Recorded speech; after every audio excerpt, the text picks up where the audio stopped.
noite. Tudo bom? Terça-feira, 8 horas da noite, é dia de entrevista, mais uma entrevista hoje. Então, sentam-se, fiquem à vontade, peguem a aguinha, não sei, uma bebida, um chá, aqui em São Paulo tá frio hoje. Então, relaxem, porque nos próximos minutos vocês ganharão um grande presente. É um presente meu para vocês, vocês advogados, vocês estudantes de direito, vocês líderes aí de tantos movimentos sociais, vocês daqui a pouco, olha, quando terminar essa live, vocês vão falar, nossa, que presente mesmo que eu ganhei, viu? Então, venham pra cá, aproveitem que vocês estão aí hoje, vão poder tirar dúvidas, né? Quem tá assistindo ao vivo ganha esse privilégio de não ter que depois assistir gravado, mas podem mandar a pergunta que vocês quiserem, que hoje vamos aqui num bate-papo com uma entrevistada que vocês vão gostar, viu? Eu gosto muito de conversar com ela, eu divirto e eu tenho certeza que você vai gostar também. Ela é a advogada doutora Célia Marcondes, uma advogada ambientalista, uma ícone aqui no Brasil, aqui em São Paulo, considerada a mãe do Parque Augusta. E é por isso, né, a gente começa eu começo a conhecê-la por conta do Parque Augusta. Nós trabalhamos juntas nessa construção desse ícone do direito aqui no Brasil, inclusive do direito ambiental, porque não é comum todo dia uma iniciativa privada, claro, né, com apoio e com o trabalho do Poder Executivo, Legislativo, Judiciário, dar início e formar um parque. Ainda mais se esse parque estiver no metro quadrado mais caro de São Paulo, uma das esquinas, dos quarteirões mais caros de São Paulo. Isso não acontece todo dia, isso é um grande feito, mas ela não acumula só esse feito não, viu? Ela acumula aí, olha, uma jornada de casos ambientais. E é por isso que eu aqui, com muita honra, convido vocês a conhecerem, a ficarem comigo esses próximos minutinhos para a gente conhecer juntos ainda mais a doutora Célia Marcondes. Seja muito bem-vinda, doutora Célia. Muito obrigada, eu vou chamar agora aqui a doutora para fazer parte aqui, então, por favor, já aceite. Teremos uma noite de muito bate-papo, de muita troca comigo, com quem está ouvindo a gente, com quem vai ouvir depois. Então, olha, muito obrigada por ter aceito o meu convite. Boa noite. Agora sim. Tá ouvindo? Tá me ouvindo? Sim, estou lhe ouvindo. Excelente. Boa noite, viu? Muitíssimo Excelente. obrigada por ter aceito o meu convite. Seja bem-vinda. Obrigada, desculpa pela correria, mas é minutos. Chegar e resolver tudo, encaixar tudo. Então, desculpe, mas estou lá, estou disponível. Imagina, obrigada, viu? Eu só comentei aqui com quem nos ouve sobre a nossa conexão, né? Já nos encontramos em 2021, fizemos uma live aqui toda a história do Parque Augusta, a gente conversou, a gente explicou, e depois de feita toda essa introdução aqui com os ouvintes sobre um dos seus grandes feitos, eu vim aqui, né, nessa noite, já estamos em 2023, né? Depois de inaugurarmos o Parque Augusta, depois de anos aí, já temos quase o segundo ano, né, do parque, eu queria que a doutora contasse nessa trajetória aí brilhante de casos, de feitos, cuida de museu, cuida das árvores, cuida das ruas de São Paulo. Como é ser essa advogada ambientalista? Obrigada pelo espaço, é bom conversar contigo e com quem está nos ouvindo. Realmente, nós temos que fazer alguma coisa em prol da coletividade, porque senão a coisa desanda conforme está aí a nossa política. O culpado somos nós mesmos, porque quando você não cuida, alguém cuida, não é? Depois de morar alguns anos no exterior, eu que via aquele espaço da Rua Augusta, que era um terreno baldio, um terreno abandonado, subutilizado, com uma linda floresta lá dentro, eu resolvi mexer e dizer, escuta, chega, vamos ver o que é. Então, quando a gente vai fazer qualquer briga, você precisa conhecer muito bem qual é o problema e as ferramentas que usar, não é? E aí, então, claro que eu já via aquilo como um parque. Eu achava que era um parque há mais de 40 anos. Mas aí, quando eu resolvi brigar, no bom sentido, brigar pelo bem coletivo, eu fui buscar informações de quem é o terreno. Cadê? De quem é essa propriedade? Fui buscar, era de alguém lá, um particular, endinheirado, e que abandonava. Assim como eles fazem aqui, eles compram, abandonam e deixam como estoque, eles dizem. E no futuro ele vai fazer seu prédio, o empreendimento. E aí eu fui buscar uma certidão centenária para saber o histórico do terreno. O que aconteceu naquele terreno nos últimos anos, uma vez que aquilo está abandonado há anos? O que aconteceu? Qual é o histórico? E foi nesse histórico que eu consegui uma importante informação, que foi um decreto do Gênio Quadros no final dos anos 70, começo de 80, em que ele dizia que aquele local, a construtora que comprou só poderia erigir lá dentro um prédio que fosse destinado à hotelaria e de categoria internacional, numa projeção de 4.000 metros quadrados dentro de um terreno de 24.700 metros quadrados. E que esse restante do terreno deveria ser um parque livre, aberto para as pessoas. Então, De posse nessa certidão centenária, né? Só para o pessoal entender. É dentro só da no cartório centenária. Porque no cartório, na nova certidão, não constava, não. Tinha desaparecido ao longo dos anos. Graças a essa centenária, é que eu vi lá, gente, mas aqui é para ser um parque. E, claro, que eles queriam um prédio com essa projeção de 4.000 metros quadrados dentro dos 24. Mas o restante, ele dizia que ninguém toque em uma árvore, em nenhuma folha. Eu dizia, é isso aqui que eu preciso. Então, fui atrás do Poder Executivo e consegui um decreto de utilidade pública. Eu convidei o secretário e disse, vamos comigo conhecer, aquele é um parque, vamos lá. E o secretário foi junto comigo conhecer o parque e disse, é mesmo, é um parque. E aí, passados uns 6 meses, eu recebo em casa o decreto de utilidade pública que ele assinou. Isso no governo, entre o governo Serra e Kassab. Logo aí, não, por volta de 2006, né?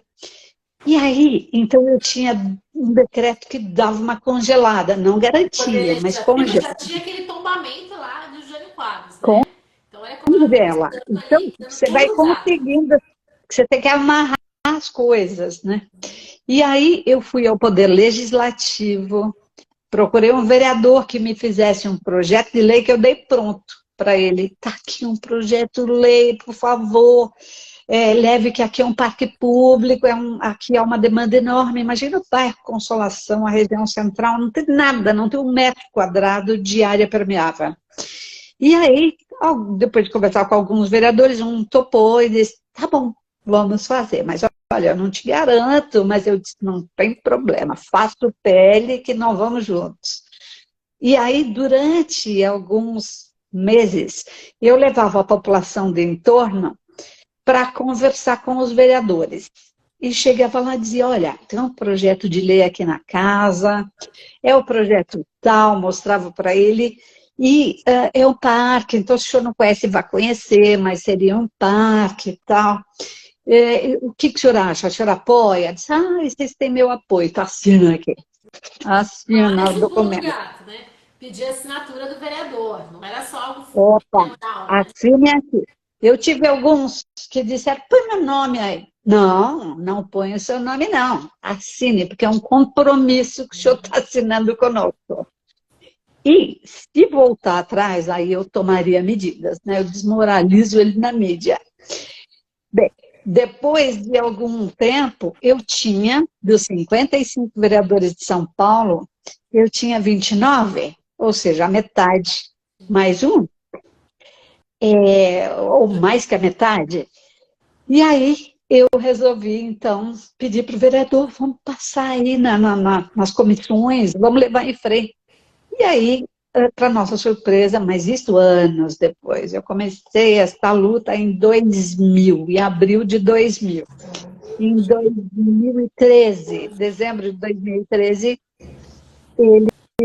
passou a lei, foi aprovada na Câmara, e aí foi para o prefeito. Chegou no prefeito, aí a gente tinha que fazer gestão em cima dele. Aprova, e ele não me recebia de jeito nenhum, claro, ele sabia o que eu queria, e as construtoras em cima. Mas aí ele acabou assinando. Assinou em dezembro, e eu comemorei, dizendo é o presente para a cidade de São Paulo, presente de Natal, foi uma festa. Mas nos primeiros dias de janeiro, o prefeito já disse, olha, eu vou dar para vocês aquela parte do fundo que tem o bosque lá. À frente vai ter prédios. Mas isso não é parque, isso é fundo de quintal de prédio. O senhor está brincando. Não, tal. Não teve jeito. O prefeito disse, não tenho dinheiro. É muito caro, é um terreno valiosíssimo, e é um prejuízo para a prefeitura, porque construindo lá, nós vamos ganhar IPTU de milhares de unidades, né, que a gente vai construir. E eu dizia, mas e ar para respirar? Você vai comer tijolo? Você tem que respirar. Então, não, nós queremos parque, parque. Bem, ele disse, não tenho dinheiro e não vou gastar milhares. E aí eles começam a desconstituir a tua ideia, chamando o povo deles mesmos para dizer, é a classe rica, consolação, você acha? É a classe rica querendo tomar dinheiro da creche, do pobre, não sei o quê. E aí, eu disse, eu arrumo um meio, não tem dinheiro, vou buscar dinheiro. Vamos lá. Mais um pulo do gato. A doutora arranja o dinheiro, os milhões que você precisa pagar para esse parque. Vamos lá, é o parque está acabado. Então, eu propus, e isso foi muito divulgado na mídia, primeiro, que arrumássemos, trouxéssemos o dinheiro do Paulo Maluf para São Paulo. O dinheiro que o Maluf levou embora e deixou nos bancos aí fora do país. Eu disse, tem tantos milhões lá fora, vamos buscar esse dinheiro. Ou, segunda hipótese, troca de potencial construtivo deste terreno, porque tem potencial. Para quem não sabe, cada terreno, você pode construir ele mais uma vez. Mas quando você quer construir um prédio, você paga para a prefeitura andares acima. Você vende um espaço aéreo. E aí você tem um potencial de construir. Só que eu disse, e essa construtora troca? E ao invés de construir aqui, ela constrói lá onde precisa de construção, onde precisa de moradia, e nos permite ter aqui. Uma terceira hipótese, eu dizia, vamos trocar terrenos ociosos da cidade. E comecei a buscar a lista de terrenos da municipalidade que estão abandonados. Imagina o trabalho que isso deu, né? Foi incrível, mas muita gente ajudou, muita gente, estudantes colaboraram, então foi muito legal. E a quarta hipótese, eu disse, a gente pode ainda lançar uma contribuição de melhoria, ou seja, a prefeitura lança imposto ou lança a contribuição de melhoria. Quando você vai colocar na rua um asfalto, colocar alguma coisa, a população paga por aquela melhoria. E eu disse, um parque é uma melhoria que não tem preço, não tem tamanho. O povo ali ávido para ter verde, né? Os animais não têm onde ir, os idosos, as crianças. Então eu disse, essa é uma saída. E o número de unidades habitacionais ali, R$100 cada um, a gente conseguiria juntar dinheiro para isso. E os vizinhos já tinham comprado essa ideia, né? Todo mundo comigo. Eu fazia, durante os fins de semana, eu fazia piquenique no asfalto. Mas tudo legalizado. Eu fechava a Rua Augusta, mas pedia autorização para a CET. Claro que tinha problema, porque às vezes dizia, mas você não pode fechar uma rua, tem linha de ônibus. Então eu disse, se vocês não fecharem, nós vamos deitar na rua. Ou você autoriza, ou deitamos todos e o negócio fica feio. Não, então eu autorizo e só por tantas horas, então todo dia do meio ambiente, ou um dia próximo ao dia do meio ambiente, junho, 5 de junho, às vezes era 7, às vezes 8 de junho, 4 de junho, a gente fechava a rua e fazia um piquenique. Piquenique é moda antiga, muitas vezes vestido como a época do colégio, que era o início do século passado. E fomos fazendo isso, e a mídia foi dando espaço e foi ficando cada vez maior a briga. Depois, como a prefeitura não fazia nenhuma dessas hipóteses, e foi mudando de prefeito, foram 5 prefeitos, 5 gestões. Como ele não fazia nada, eu fui procurar o promotor que estava processando o Maluf. E aí pedi para ele, doutor, cadê o dinheiro? Vamos comprar o parque com esse dinheiro? E ele conhecia a luta pela imprensa. Ele disse, doutora, que bom que o senhor apareceu. Eu simpatizo com a ideia, eu quero ajudá-la. Vamos fazer alguma coisa. E aí ele disse, esse dinheiro do Maluf vai demorar anos para chegar, porque eu dependo de um acordo internacional. Está lá fora nos bancos, então tem promotoria internacional, tem transferência desse dinheiro para cá, liberação do dinheiro. Mas eu tenho outra saída. E me explicou, quando o Maluf deu esse golpe nos bancos, ele não fez sozinho. Ele pegava o dinheiro e os bancos levavam para as ilhas fiscais. Hoje eu estou processando os bancos por responsabilidade e até coautoria. Então, estou processando os bancos. E o que nós podemos fazer, um deles eu estou quase fazendo um acordo. O dinheiro que a gente fizer vai para a compra do parque. A partir daí, eu acompanhei os acordos na promotoria e o primeiro foi 15 milhões de dólares, o segundo 10 milhões de dólares e foi tomando corpo. Nós conseguimos o dinheiro. Chegamos e aí, precisamos conscientizar muito, né? Ministério Público e advocacia, que muitas pessoas acham que é Corinthians e Palmeiras, né? Que é uma briga e não é. Ao né? Advocacia é contrário, depende de que lado você está também, né? Bem, aí, então o promotor arrumou o dinheiro, e aí mudou de prefeito novamente. E a gente chega lá e diz, o dinheiro está aqui. Então, no dia que o Dória assumiu São Paulo, eu entreguei na casa dele, mandei entregar um dossiê sobre o Parque Augusta, que ele sabia da história. Mas aí, 5 dias depois, eu recebi a resposta, não. É um prejuízo para a cidade, vai ter parque, não vai ter parque, porque parque é problema, parque é despesa, então não vai dar. E eu disse, vai, com certeza vai ter parque sim, nós estamos com dinheiro, e o senhor vai precisar explicar por que não. O pai, dinheiro para a prefeitura, o senhor vai explicar por que não. Bem, eu só sei que depois de convencimento e várias situações, ele não teve saída, porque era pegar ou pegar. Bem, não teve saída, ele acabou dizendo, eu topo, porque ele via que não tinha saída para ele. Mas porque essas construtoras ajudaram a elegê-lo, Sim. Bem, aí nós dissemos, parque, e ele disse, tá bom, então vai ser parque, ok, o dinheiro iria para a compra do parque. Mas passado uns tempos, ele já começou a fazer novamente aquele mesmo discurso. Ai, mas na cidade faltam creches, na cidade falta isto, falta aquilo. E a construtora disse, não vale só 100 milhões, vale 220, agora eu quero mais. Bem, é claro que a gente teve que fazer uma nova gestão. E dissemos, trocamos com potencial construtivo. Só que a prefeitura não tinha esse mecanismo. Não existia um documento para você formalizar isso. Existia a lei, mas ela ainda não era regulamentada, não tinha como fazer isso. Não tinha o instrumento.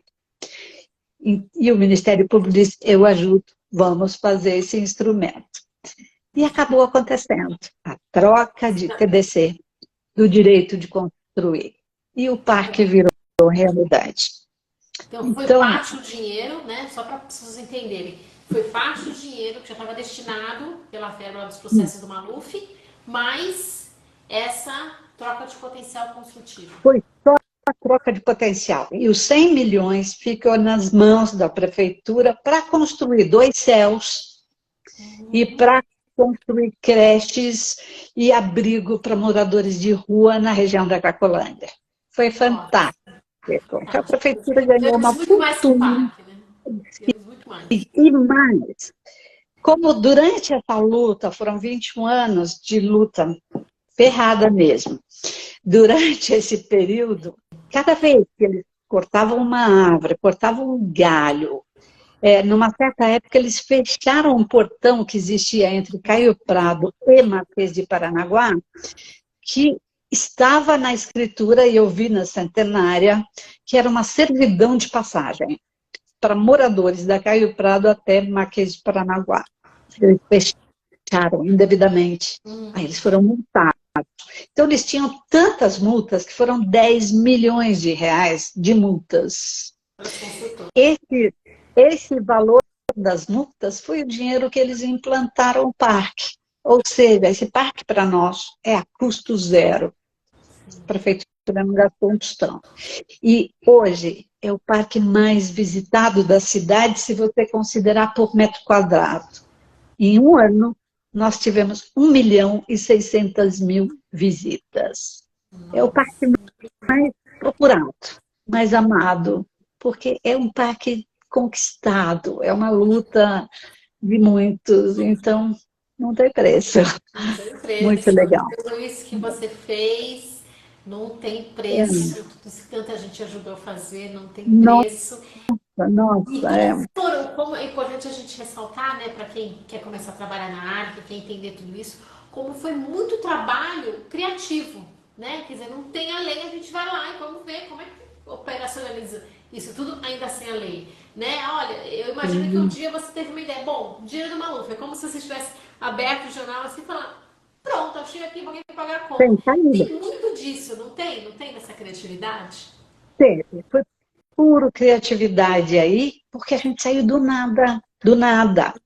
E dentro desse período todo, teve uma época que a construtora estava cortando árvores, porque a gente brigava pelo bosque verde, vivo, no centro da cidade. Então, eles começaram a serrar no meio as árvores. E se você serra, cai um galho de um lado, outro do outro, a árvore morria.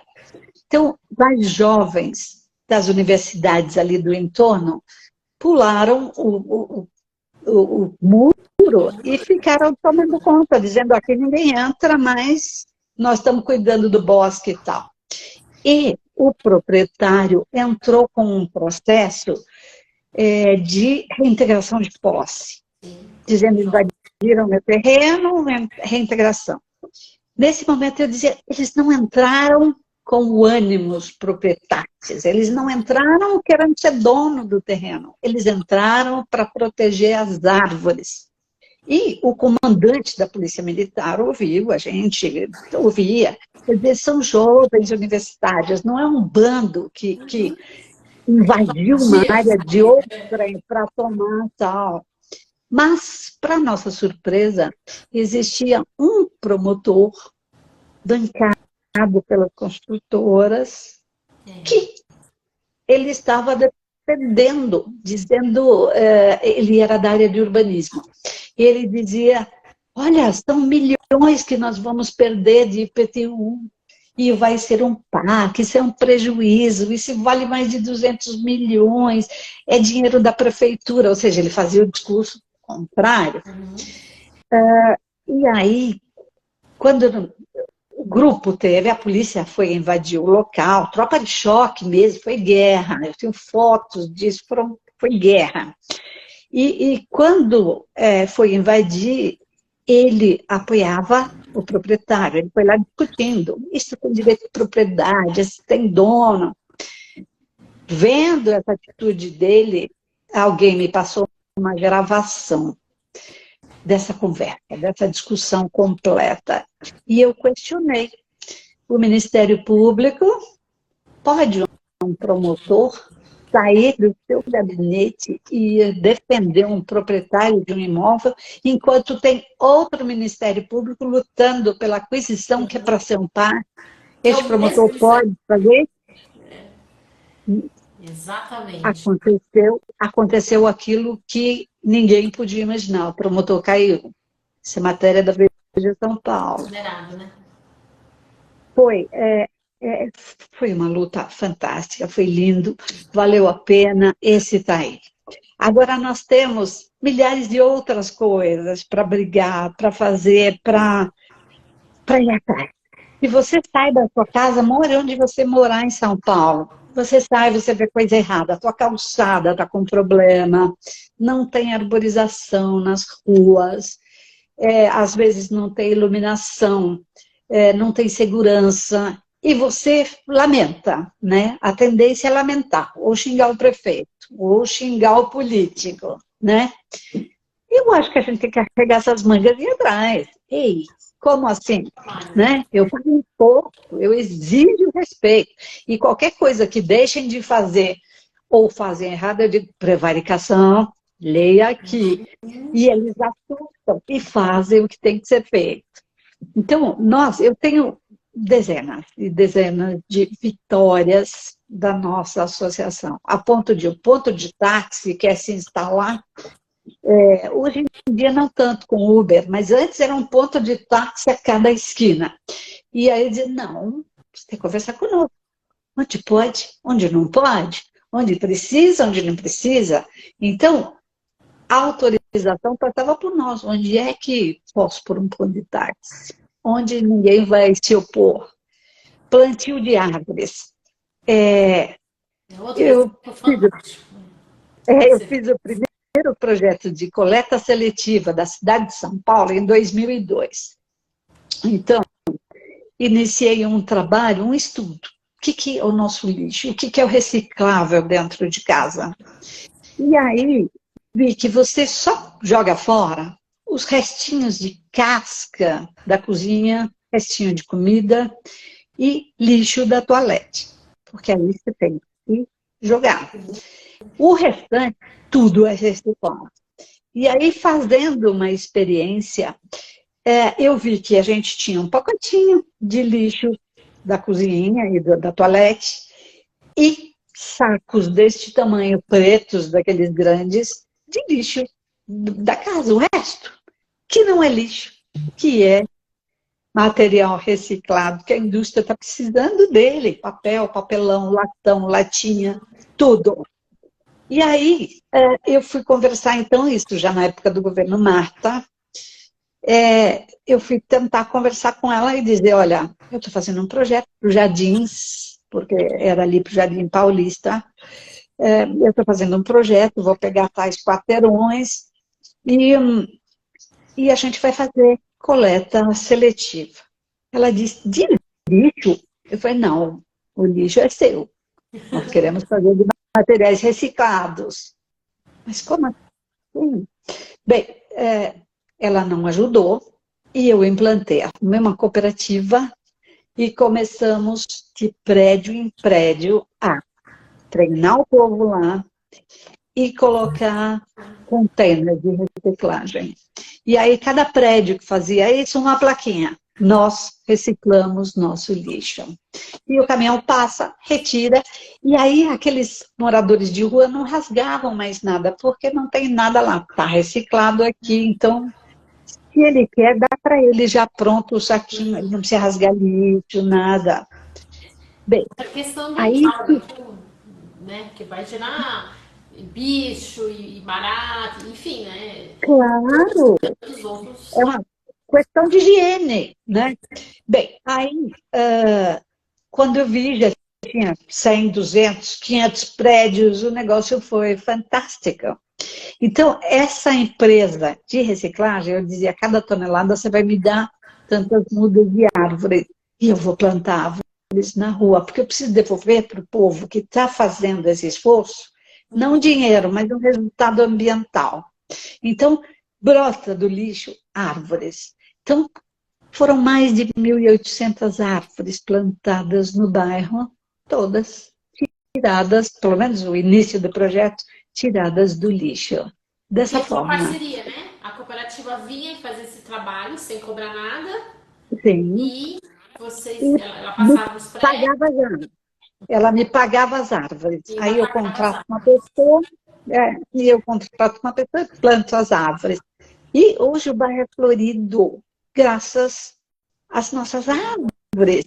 Então, eu me lembro que numa época até alguém disse, nossa, como o bairro de vocês é verde e tal. É verde porque nós plantamos, não é a prefeitura. A prefeitura corta, adora cortar árvore.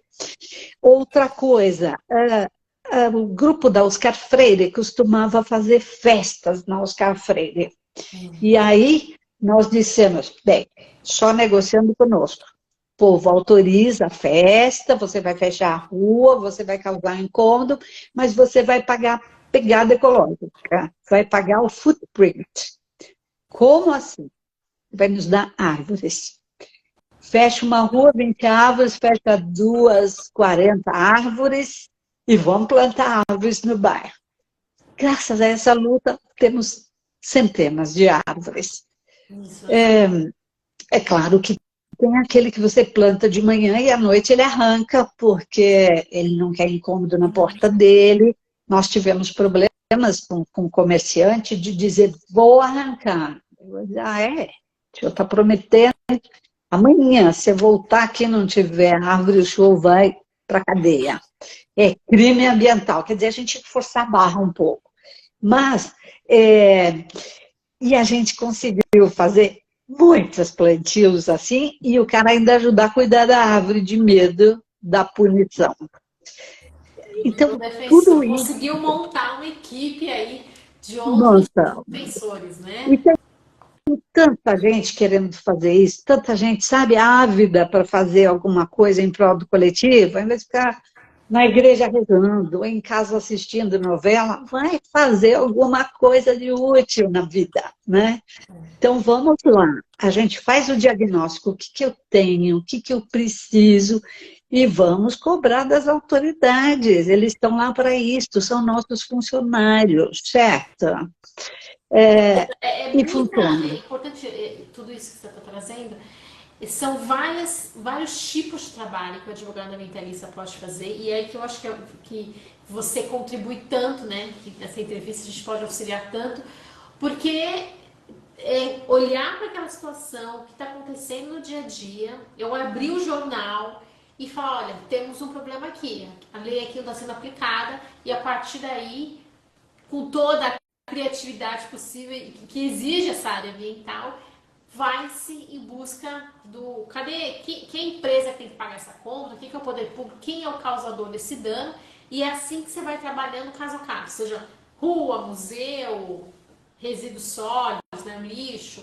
Você vai nesse diagnóstico, nesse modus operandi, digamos assim. Então, se você não consegue fazer um diagnóstico do que está errado da tua porta para fora, e até algum tempo uma pessoa falou, porque morando ali na região, então, como que você se dá, sabe, de mexer com isso? Não faz isso não, né? Você... eu digo, gente, eu não consigo sair na porta da minha casa e utilizar carro blindado, não sei o quê, e sair na minha porta e ver todos esses erros. Não, não, não.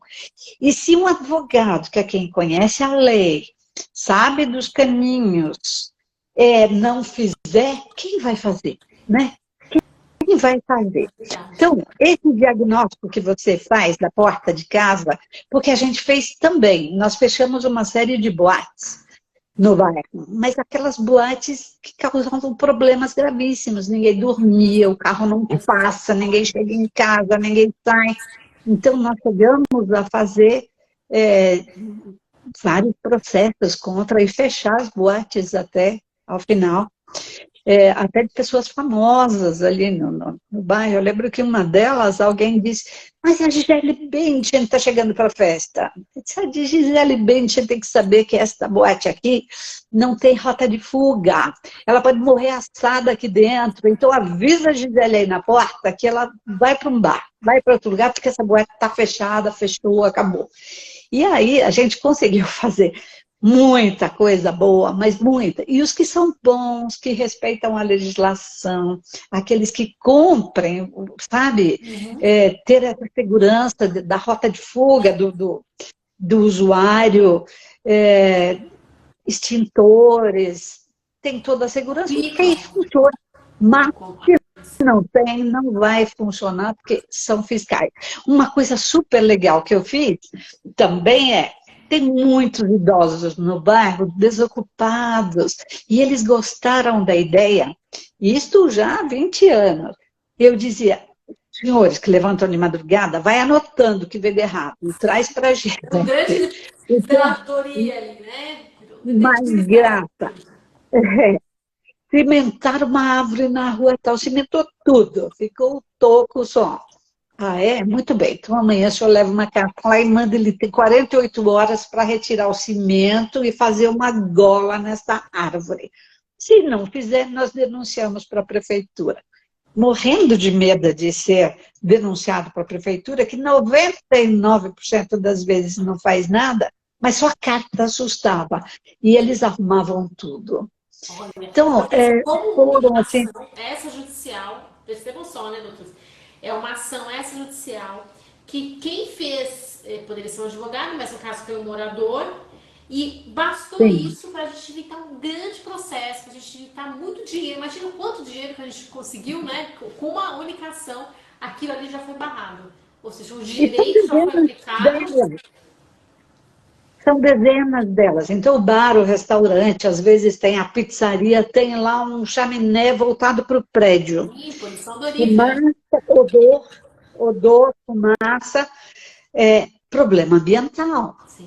E aí, a gente notifica para que ele resolva o problema do som, ou da fumaça, ou do odor, sob pena de não fazendo no próximo, comunicarmos à autoridade. E aí eles correm lá e fazem o que tem que ser feito. Então, isso é uma ação administrativa, simples de fazer, que economiza tanto trabalho, tanto tempo. Agora, quando não tem alternativa, ok, a gente ajuiza uma ação judicial, mas aí tem consequências, e aí a gente até pede para que o condomínio afetado tome a iniciativa com auxílio da Associação de Moradores, e que eu juntei um grupo de pessoas e criei no ano 2000, né? 2001 eu regularizei a associação.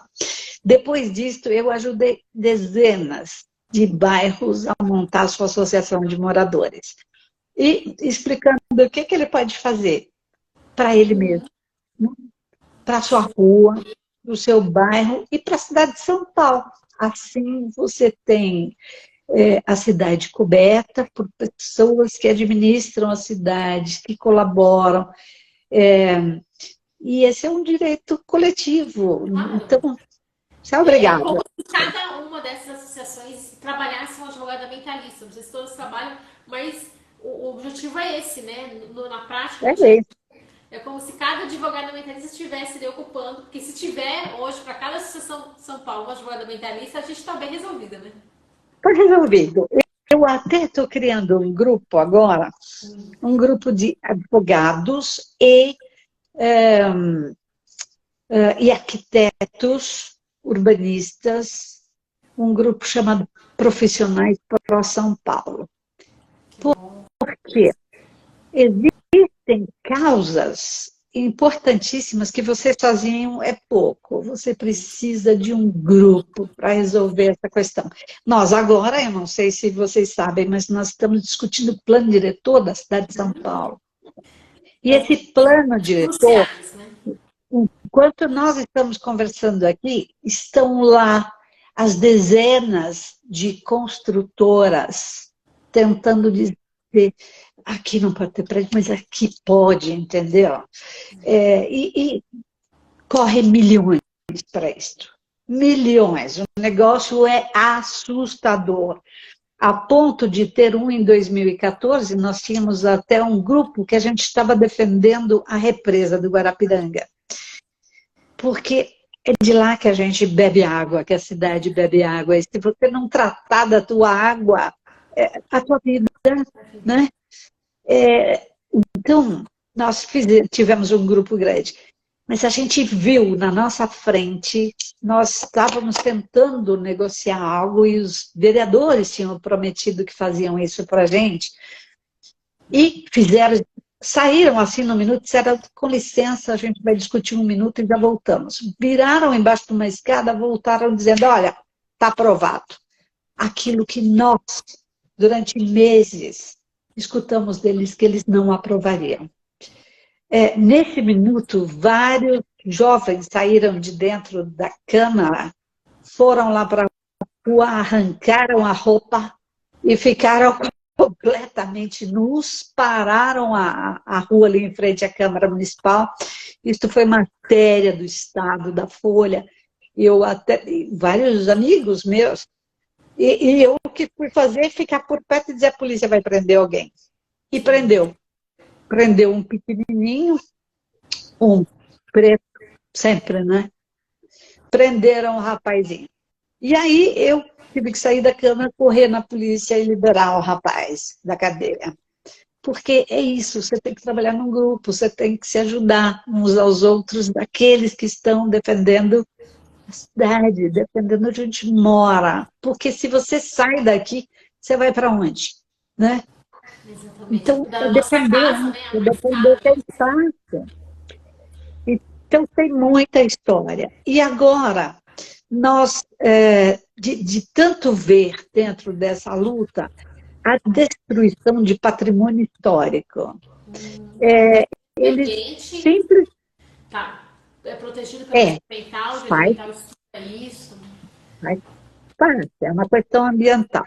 Então, de tanto ver a destruição, aliás, eu fui convidada para um debate na OAB, e um colega nosso, que era representante da OAB, nos órgãos de preservação, era em um órgão de preservação na época, ele disse, bem tombado é mico, é um mico grande. Então, se vocês tiverem algum mico desses, me procure, fale comigo que eu sou especialista. Não converse com os fitas lá do DPH, não, que eu resolvo. Eu fiquei vista. Eu me levantei na reunião e disse, doutor, eu vim para uma reunião que ia debater tombamento.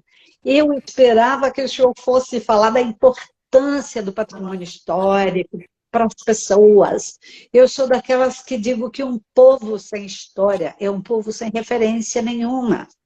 Aí eu chego aqui, escuto o senhor falar que é mico.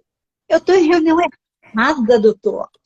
E aí eu olhei para um auditório, tinha umas 200, 300 pessoas, colegas.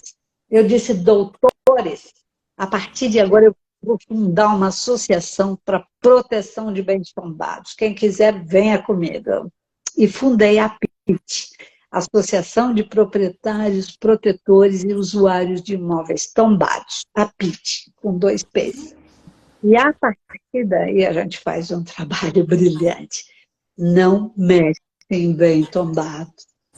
Pedimos tombamento de dezenas de coisas e é um grupo de pessoas, historiadores, tem um deles que é um professor de Direito Urbanístico na Universidade de São Paulo, aliás, professor do mestrado, é um dos meus diretores, uma professora de História da USP, a gente juntou um grupo pró-patrimônio, né? Entende, né, o que é o patrimônio, que está aí para defender, para trabalhar, que estudou a Constituição, né? Claro, e que a primeira coisa é ver se imóvel merece ser tombado. Você faz um diagnóstico. Qual a história dele? Qual a relevância patrimonial nesse sentido? De quem é? E aí a gente faz um dossiê e pede o tombamento.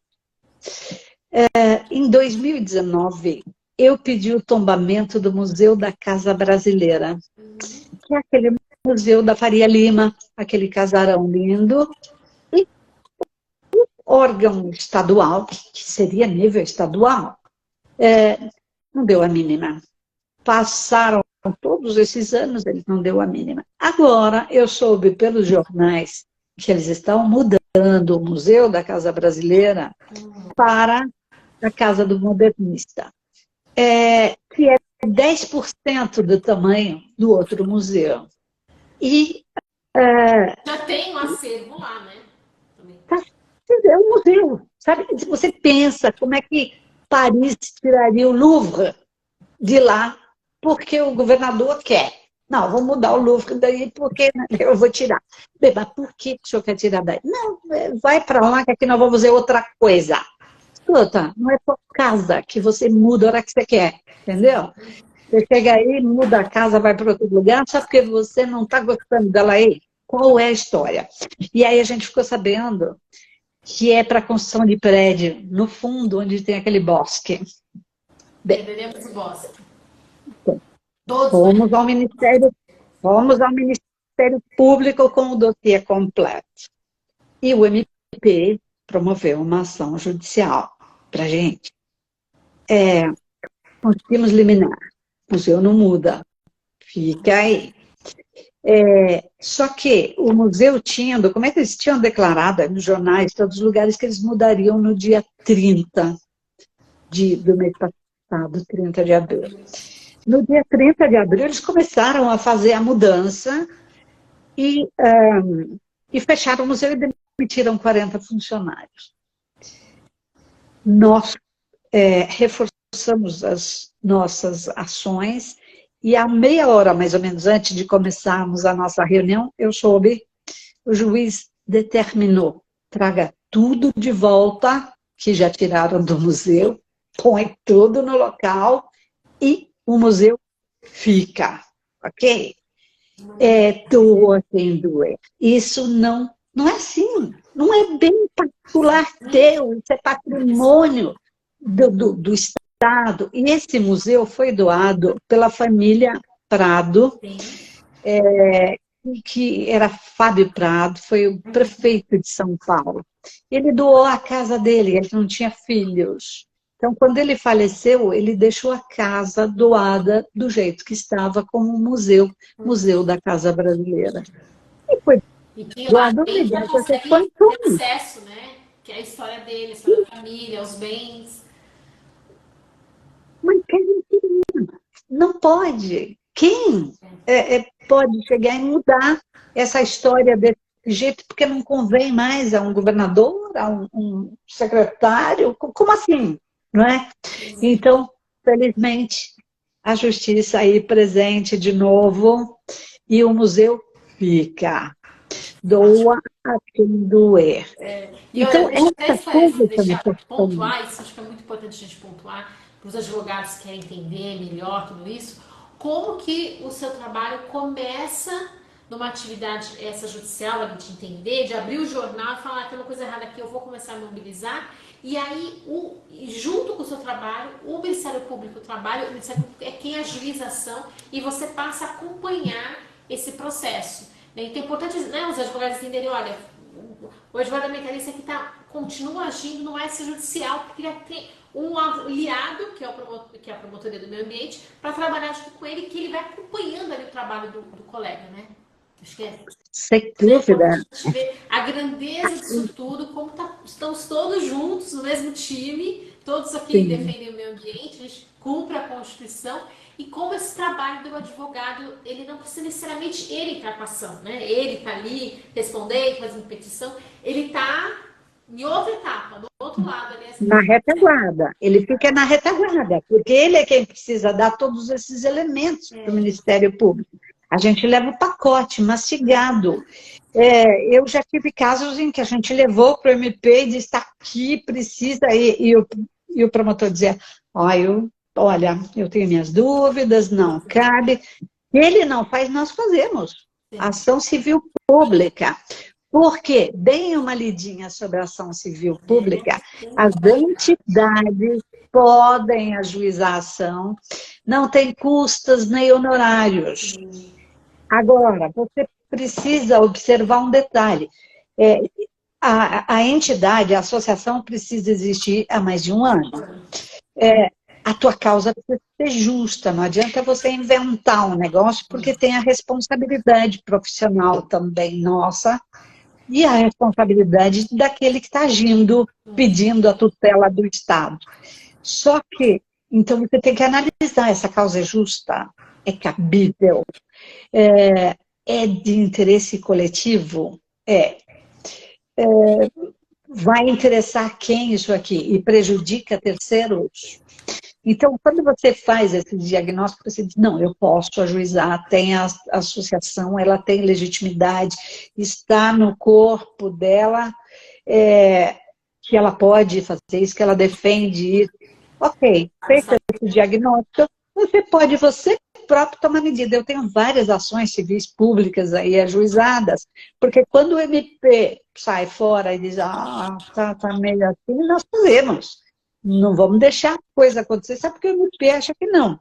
Mas quando o promotor é bom e ele resolve em frente, é nota 1000. Esta promotora é excelente, ela está fazendo o papel dela e nós subsidiamos com todos os documentos que precisam, com técnicos. Então, eu tenho arquitetos que trabalham com a gente, que dão todos esses elementos, que vão buscar nos departamentos os documentos, e aí a gente entrega lá o pacote pronto, está aqui e o promotor faz. E se tem audiência, nós estamos lá. E existem outros casos também, como do Parque Augusta, por exemplo, que o promotor fez um processo, ele ajuizou uma ação, porque as construtoras não estavam querendo vender o terreno de jeito nenhum. Então, ele fez a ação. E nós, a associação, entramos como amicus curiae. Era um caso que, inclusive, foi o primeiro que eu tinha feito, porque a gente costuma nós mesmos fazer ação. Só que, neste caso, ele tinha feito, então você entra atrás dando a retaguarda, e você passa a ser parte do processo, mas não com a responsabilidade de você, se não quer peticionar, não sei o que, você não é obrigado, é o MP a parte, mas você vai subsidiando com aquilo que precisa. E pode, inclusive, peticionar, trazer novos elementos, cobrar. Eu, por exemplo, cobrava responsabilidade. Cadê? O subprefeito deveria fazer isso e até agora não fez. Onde está a fiscalização? Você pode ajuizar. Então, você faz um trabalho conjunto, de peso, paralelo, né? E só tem coisa boa. Muitíssimo obrigada, viu? Eu sei que a gente podia ficar falando aqui a noite inteira, são tantos casos, eu tenho certeza que as pessoas querem assistir, querem conhecer. E eu já lhe convido para voltar aqui numa nova ocasião, para a gente falar de outros assuntos tão importantes. Quero convidá-los para fazer parte, então, dessa Frente Pró São Paulo, todos juntos, e vamos aprendendo. Então, lá na minha rua, na minha vila, tem um problema, o asfalto está com um mega buraco, demarque o buraco, chame o subprefeito, notifique para que ele mande consertar lá em 48 horas, antes que alguém morra lá de moto ou de carro. Se ele não fizer, prevaricou e você toma medida, inclusive criminal, contra o elemento malfeitor, né? Então, eu acho que é assim, se a gente faz uma rede destas, nós vamos mudar essa cidade aqui, não é? Então, tudo de bom. Obrigada. Né? Parabéns, só parabéns, sempre parabéns por tudo que você faz, pelo exemplo que você é, exemplo vivo que está aí. Eu já sempre falo isso de vocês, você saiba do meu carinho, da minha admiração. Então, sempre que puder, por favor, venha, para que mais pessoas conheçam todo esse brilhantismo que você é. Uma autêntica advogada ambientalista que faz muito, muito, muito e continua fazendo muito, muito, muito por São Paulo e que vai se reproduzir isso em outros estados, em outras cidades. É um exemplo a ser seguido, viu? Parabéns, doutora. Boa noite. Muito obrigada. E venha conosco, então. Tudo de bom. Deixar. Obrigada. Um abraço. Um abraço, pessoal. Obrigada a todo mundo que ficou, todo mundo que assistiu, a quem vai assistir depois dessa live gravada. E olha, semana que vem tem mais, viu? Próxima terça-feira eu trago uma nova convidada aqui para a gente conhecer um pouquinho mais também como trabalhar com o direito ambiental e conhecer essas pessoas brilhantes que estão trabalhando por aí, que amanhã com certeza pode ser você. Tá bom? Beijo, pessoal. Até mais.